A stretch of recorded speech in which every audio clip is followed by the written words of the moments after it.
Friendship of Damon and Pythias. A young man whose name was Pythias had done something which the tyrant Dionysius did not like. For this offense, he was dragged to prison, and a day was set when he should be put to death.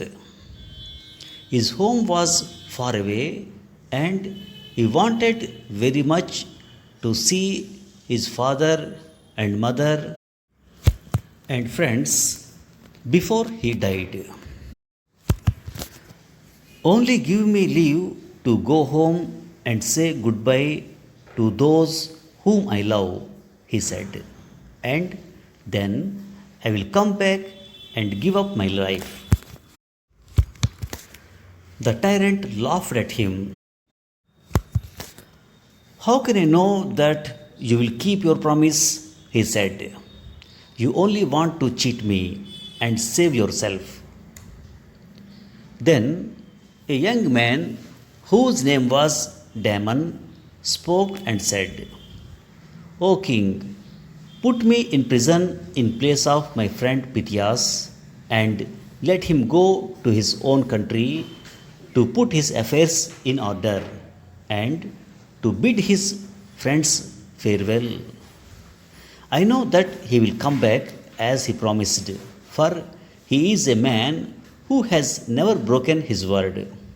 But if he is not here on the day which you have set, then I will die in his stead. The tyrant was surprised that anybody should make such an offer. He at last agreed to let Pythias go and gave orders that the young man Damon should be shut up in prison. Time passed, and by the day drew near which had been set for Pythias to die, and he had not come back.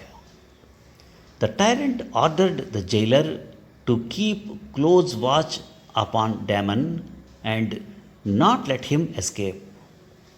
But Damon did not try to escape.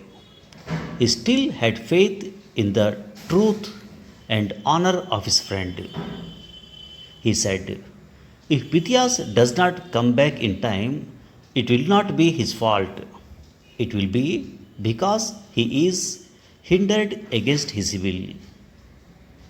At last the day came, and then the very hour. Damon was ready to die. His trust in his friend was as firm as ever, and he said that he did not grieve at having to suffer for one whom he loved so much. Then the jailer came to lead him to his death, but at the same time Pythias stood in the door. He had been delayed by storms and shipwreck, and he had feared that he was too late. He greeted Damon kindly and then gave himself into the hands of the jailer. He was happy because he thought that he had come in time, even though it was at the last moment. The tyrant was not so bad but that he could see good in others. He felt that men who loved and trusted each other as did Damon and Pythias ought not to suffer unjustly, and so he set them both free. I would give all my wealth to have one such friend, he said. Thank you for listening. Now, please answer the following question. Tyrant means Tyrant. Tyrant means option A king, option B, a cruel and oppressive ruler. The right answer is tyrant means a cruel and oppressive ruler. Thank you for listening.